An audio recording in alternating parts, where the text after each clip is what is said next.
दोस्तों, अगर आप कमीशन दे करके बिजनेस करते हैं, कमीशन दे करके पॉलिसी लाते हैं, तो ये खबर आपके लिए बहुत इंपॉर्टेंट है और ये खबर कहीं ना कहीं आपको बड़े सत्ते में डाल सकती है।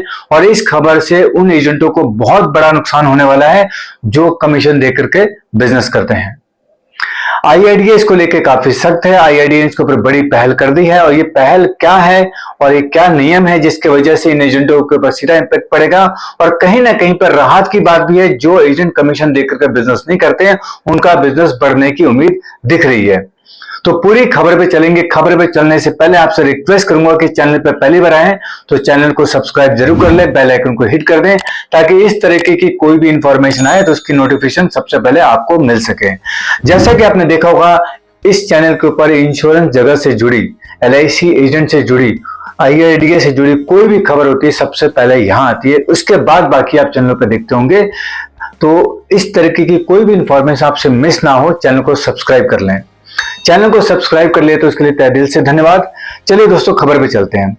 जैसा कि दोस्तों आप सभी जानते हैं, LIC के ज्यादातर अभिकर्ता कमीशन दे करके बिजनेस करते हैं। बहुत सारे लोग इससे सहमत नहीं होंगे, तो उन लोगों से मैं माफी चाहता हूं। ज्यादातर एजेंट कमीशन देकर बिजनेस करते हैं, लेकिन बहुत कम एजेंट है जो अपनी ईमानदारी से सही तरीके से काम करते हैं। उन एजेंटों को हम दिल से सलाम करते हैं जो एजेंट भाई बिना किसी रिबेट, बिना किसी कमीशन के इस काम को कर रहा है और समाज में अपनी जागरूकता फैला रहा है, समाज के लोगों को प्रोटेक्ट कर रहा है, उनको सेविंग प्लान दे रहा है, उनके बच्चे के भविष्य को सिक्योर कर रहा है। तो दोस्तों, उनको घबराने की कोई जरूरत नहीं, क्योंकि खबर उनके लिए अच्छी है। ये खबर उनके लिए ज्यादा नुकसानदेह है जो कमीशन दे करके धंधा करते हैं और कमीशन पे ही चल रहे हैं। उन्होंने तो कुछ कमाया नहीं है, लेकिन दूसरों को बर्बाद कर रहे हैं। ये उनके लिए खबर है। आईआईडीए शुरू से लेकर अभी तक पॉलिसी धारक के बारे में सोच रहा है कि पॉलिसी धारक अगर सुरक्षित होगा तो उसके साथ जुड़े हुए लोग, यानी कि बीमा अभिकर्ता, कंपनियां सब सुरक्षित होंगी। क्योंकि आईआईडीए पोर्टल पे बीमा धारकों की काफी शिकायतें आती हैं और उसमें ज्यादातर शिकायतें जो होती है मिस सेलिंग की होती है। और मिस सेलिंग का जो सबसे बड़ा कारण देखा गया है वो देखा गया कमीशन यानी रिबेट वाला सिस्टम। आईआईडीए के जो चेयरमैन है हमारे देवीशीष पांडा जी, आप जैसे सभी जानते हैं वीडियो के माध्यम से कि देवीशीष पांडा जी जब से आईआईडीए के चेयरमैन बने वो कुछ ना कुछ नया करने की कोशिश कर रहे हैं और कहीं ना कहीं पे बहुत सारी चीजें इंप्लीमेंट कर चुके हैं। तो दिसंबर 2023 में उन्होंने सरेंडर वैल्यू के ऊपर एक नया कानून लेकर आया कि सरेंडर वैल्यू जो है वो फ्लैट रहेगी, उसमें कोई सरेंडर वैल्यू का फैक्टर नहीं लगेगा जैसे बाकी पॉलिसी में लगता है। और वो जो सरेंडर वैल्यू की जो परसेंटेज रहेगी वो रहेगी 83%। यानी कोई व्यक्ति अगर 10,000 रुपए का प्रीमियम देता है और वो 1 साल बाद पॉलिसी को सरेंडर करता है तो 8300 रुपए उसको उसके अकाउंट में मिल जाएंगे। जो कि अगर हम अभी के मुकाबले के देखें तो पॉलिसी का सरेंडर वैल्यू 2 साल बाद बनता है। पुराने आज से 5 साल 10 साल पहले देखें तो पॉलिसी का सरेंडर वैल्यू 3 साल बाद बनता था। और 3 साल बाद कोई पॉलिसी धारक अगर पॉलिसी सरेंडर करने जाता है तो उसको 4 साल के प्रीमियम के एवज में 1 साल का प्रीमियम मिलता है, यानी कि 30% के आसपास उसको मिलता था, जो कि नए के मुकाबले बहुत कम है, मतलब ना के बराबर है। कहीं ना कहीं भी पॉलिसी धारक का बहुत बड़ा नुकसान होता था। तो उसके नुकसान को हित में देखते हुए, उसके नुकसान के हित को देखते हुए यहाँ पे आईआईडीए ने कहा है कि जो पॉलिसी की जो सरेंडर वैल्यू होगी वो परसेंटेज में होगी, ना कि सरेंडर वैल्यू फैक्टर लगेगा। तो यहाँ पे 83% दिया गया था दिसंबर 2023 के अंदर, जिसका सारी इंश्योरेंस कंपनियों ने विरोध किया कि अगर ऐसा हो जाता है तो इंश्योरेंस की पॉलिसी बंद होनी शुरू हो जाएगी और इसका सीधा इम्पैक्ट पड़ेगा इंश्योरेंस इंडस्ट्री के ऊपर। और जो आपका विजन है 2047 में कि हर एक व्यक्ति का हम इंश्योर कर सके, वो विजन यहाँ पे कहीं पूरा होता नहीं दिखेगा अगर इस तरीके से बात हुई तो इस चीज को लेकर के प्रेशर में आकर के आईआईडीए के चेयरमैन ने इस नियम को वापस ले लिया और इसको दोबारा से सुझाव के लिए डाल दिया। लेकिन कहीं ना कहीं उनके मन में बात थी कि मुझे तो पॉलिसी धारक के लिए सबसे पहले सोचना है, क्योंकि वो अगर बचेगा तो ही सारे लोग बचेंगे। तो उसके बाद ये कवायद चल देगी। उसके बाद ये मार्च 2024 में दोबारा रूल आया कि हम इसको, जब कंपनियों ने इसके ऊपर नेगेटिव अपना अप्रोच दिखाया कि हम इससे सहमत नहीं है, तो दोबारा से इसको 30% कर दिया गया। मतलब 83% से 30% पे ले दिया गया, जो कि पहले का रूल था। यानी 1 साल बाद कोई पॉलिसी सरेंडर करेगा तो उसको 30% की वैल्यू मिल जाएगी जो भी प्रीमियम उसने जमा किया है।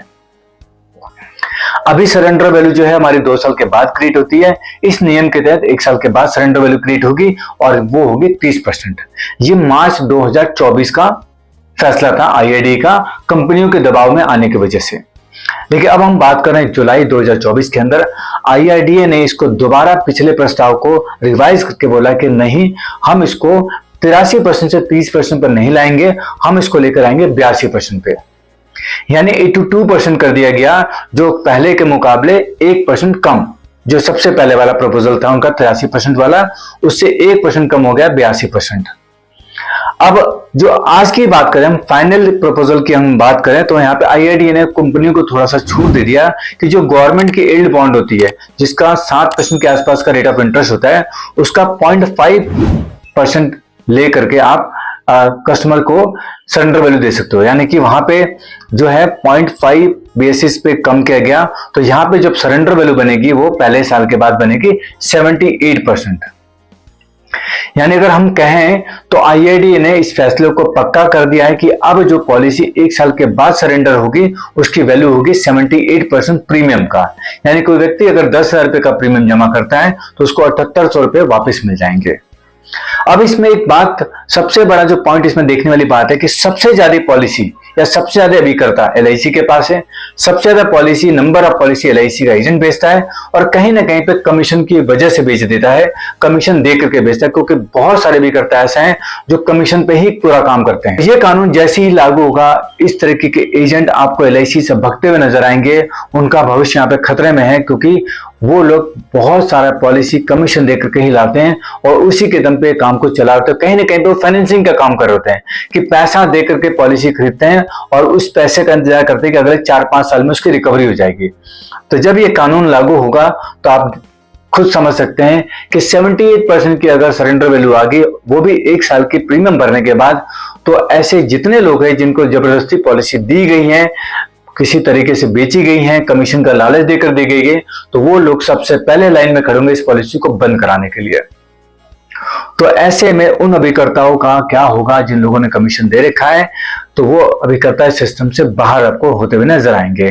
ये उन अभिकर्ताओं के लिए खुशी की खबर है जो ईमानदारी से, मेहनत से काम करते हैं, पॉलिसी को समझा करके नीड बेस्ड सेलिंग करते हैं और उन लोगों को पॉलिसी देते हैं जिनको इस पॉलिसी की जरूरत है या जिनके नीड क्रिएट करते हैं उनको पॉलिसी देते हैं। अपना काम पूरे ईमानदारी से करते हैं और पॉलिसी धारक को पूरी सर्विसिंग देते हैं।